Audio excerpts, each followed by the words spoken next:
Boa noite, pastor Genivaldo Tavares de Mello, falando de São Paulo, gravando o prometido vídeo. São três séries de 10 minutos, 12, 15, cada série sobre maldição hereditária. E não é somente sobre a maldição hereditária, que tem, obviamente, aí um corredor para a gente percorrer, mas qualquer tipo de maldição.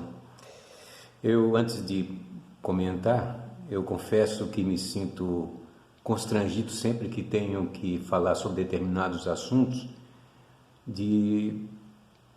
não quero me sentir como se fosse a última cocada do pacote, aquela pessoa que sabe de tudo, que entende de tudo e que entende sobre todos.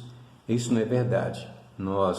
Cada um de nós temos uma experiência, a nossa experiência pessoal, a nossa experiência com Deus.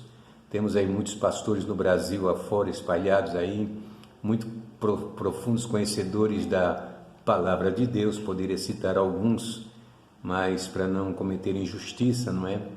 Eu não cito meu nome, a não ser no começo do vídeo, porque é o selo. Bem, por que resolvi escrever sobre maldição hereditária? Por 10 minutos eu não posso me alongar muito nessa questão, nem nessa introdução, porque eu sei que tem muita gente nesse mundo afora sofrendo com esse ensino, e muita gente também abusando deste ensino para poder explorar a credulidade humana. Essa é a verdade. Então fala em maldição, sabe? Sereis amaldiçoados e Deus quer abençoar, e associando tudo isto sempre com o dever de contribuir.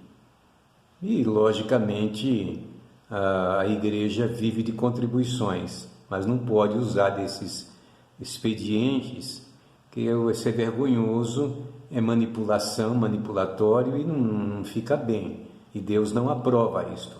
Ainda que as pessoas pareçam serem de Deus, haja prosperidade lá nos seus trabalhos e tal, mas um dia vai chegar a tomada de contas. Bem, é o vídeo de número 213, a parte 1. Então eu separei 2 tópicos do Antigo Testamento, um tópico do Antigo Testamento, um tópico do Novo Testamento, e no terceiro vídeo, parte das muitas experiências que eu tive na minha vida, desde que me converti a Cristo em 1965, e quando fui batizado com o Espírito Santo, o meu trabalho, a minha luta recrudesceu entre visitas e contatos, o encontro com pessoas doentes, endemoniadas e tantas coisas que eu já vi na minha vida, e mesmo aquelas que se manifestavam nos cultos em que presidia em determinados lugares, mas que Deus sempre foi extremamente misericordioso para comigo, que nunca passei vergonha em situações dessa natureza. Bem, maldição é uma palavra que não vou buscar a origem dela, não é o momento, não é o interesse, mas revela sempre uma pessoa não bendita, não beneficiada ou abençoada, mais correto falar. Então, uma pessoa que é maldita, a rigor e pelo pensamento humano, é uma pessoa que não tem salvação, que não tem perdão, que não tem nada que possa contribuir para o seu bem-estar, e vai aí por diante, toda essa questão. Quando a gente procura na Bíblia essa questão de maldição, nós vamos encontrar essa primeira palavra encontrada na Bíblia, está em Gênesis capítulo 3, verso 17. Então, por causa do pecado do homem lá no jardim, a transgressão, está escrito exatamente o seguinte: e a Adão disse: porquanto destes ouvidos à voz de tua mulher, e comeste da árvore que te ordenei, dizendo: não comerás dela, maldita é a terra por causa de ti, com dor comerás dela todos os dias da tua vida. Essa é a primeira expressão com a palavra, envolvendo a palavra, o termo maldição, Estou falando por enquanto de maldição. Depois, Gênesis 4:11, no momento em que Caim matou Abel, Deus procurou Caim, perguntou pelo seu irmão. Em Gênesis 4:11, o Senhor disse para ele: agora, maldito és tu desde a terra, que abriu a sua boca para receber da tua mão o sangue do teu irmão. Bom, dá alguns pontos aqui. Primeiro, a maldição sobre Caim fala da forma como seria sempre lembrado. Uma pessoa não bendita, uma pessoa não bem vista, uma pessoa que perdeu a oportunidade de viver uma vida diante de Deus, uma vida abençoada, com as facilidades que o tempo e o espaço poderiam lhe conceder. Perdeu tudo isto. E o Senhor disse: olha, primeiro lá com Adão já tinha dito, né? A terra, não comerás dela, maldita é a terra por causa de ti. A maldição caiu. Com dor comerás dela todos os dias da tua vida, né? Então, essa é a primeira parte.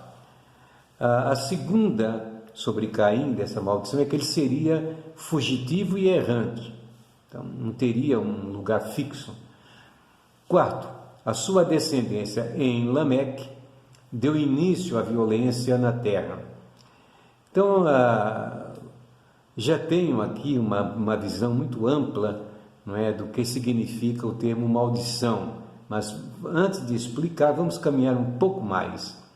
O Salmo de número 109, e o verso 17, diz o seguinte: visto que amou a maldição, ela lhe sobrevenha, e assim como não desejou a bênção, ela se afaste dele. Então temos aí como antagonismo, né, bênção de um lado, maldição de outra. E logicamente, pelo Salmo, dá-se a perceber que o homem faz uma escolha para si próprio. A Bíblia diz: aquilo que o homem semear, isso também ceifará. Está lá em Gálatas, né? Aquilo que o homem semear, também ceifará. Então, amou a maldição, ou seja, afastou-se definitivamente de Deus, perdeu esse contato, essa comunhão, como aconteceu lá no Éden. O homem perdeu a comunhão com Deus lá no jardim do Éden. É o que significou ali de morte, que no dia que comer certamente morrerás. Morte não quer dizer aniquilação, mas quer dizer separação. Pela morte o homem ficou separado, Deus perdeu a comunhão com Deus e passou a viver as agruras da vida, quando não precisava nada disso, podia viver inteiramente abençoado o tempo todo com sua mulher lá no Éden e onde mais o Senhor permitisse estarem. O Salmo 109 revela muito bem isso, né? Amou a maldição, quer dizer, procurou o que era mal. Esse é o termo mais próprio da palavra, não é? Para maldição. E quinto, não há qualquer relação com coisas espirituais. Ok? Então, essa primeira parte que nós extraímos aqui da Bíblia já nos mostra que a maldição está muito ligada à falta do bem comum para o próprio homem. Ou seja, lutamos muito para conseguir as coisas, quando pela obediência poderíamos ter lutado menos para tê-las ao nosso alcance. Muito bem. Nós vamos caminhar um pouco, depois certamente voltaremos aí só para fechar essa questão, não é? O segundo ponto, mais na frente, já bem na frente com o povo de Israel, já na terra, já praticamente na terra prometida em Canaã, Deus, por Moisés, chamou o povo diante do Monte Gerizim e do Monte Ebal, que são mencionados com destaque nas instruções sobre cerimônia solene de bênçãos e maldições, que devia ser celebrada no vale entre as duas montanhas. Isso está lá em Deuteronômio, capítulo 11, versículo número 26 a 32 e 27 a 30. Então, no Monte Gerizim, o Senhor daria as bênçãos ao povo e também as condições para que recebesse essas bênçãos, ou seja, fossem abençoados. Obediência, submissão à palavra do Senhor, no trato com as pessoas, e enfim, tudo aquilo que a gente conhece da lei, que Deus mandou que o povo guardasse e respeitasse, para que fossem abençoados na terra da qual tomariam posse. Já no Monte Ebal são mencionadas as maldições. No final do discurso, quando Moisés terminou de falar com o povo, em que ele, sob inspiração de Deus, falou sobre a importância e a obrigação do povo de Israel de amar ao Senhor e obedecer à sua lei. Então Moisés apontou para o horizonte em direção a Gerizim e Ebal. Aí ele disse aos israelitas que quando eles entrassem na terra prometida, bênçãos deveriam ser proferidas sobre o monte Gerizim e maldição deveria ser proferida sobre o monte Ebal. Que tipo de maldição, que tipo de bênção? Ora, o que eles fariam era relembrar aquilo que tinha sido dito para eles em relação aos dois montes e a terra que estariam tomando posse, Moisés deu essa instrução aos judeus hebreus e ordenou que 6 tribos de Israel se prostrassem no monte Gerizim. Essas 6 tribos deveriam pronunciar as bênçãos que seriam derramadas por Deus em resposta à obediência do povo, e as outras 6 tribos deveriam ir ao monte Ebal e também pronunciar as maldições que estavam ali, que sobreviriam em caso de desobediência. Então nós temos aqui, na verdade, o que é traduzido por mal, que é entendido por maldição aqui, é exatamente o bem e o mal. Você escolhe o bem ou você escolhe o mal.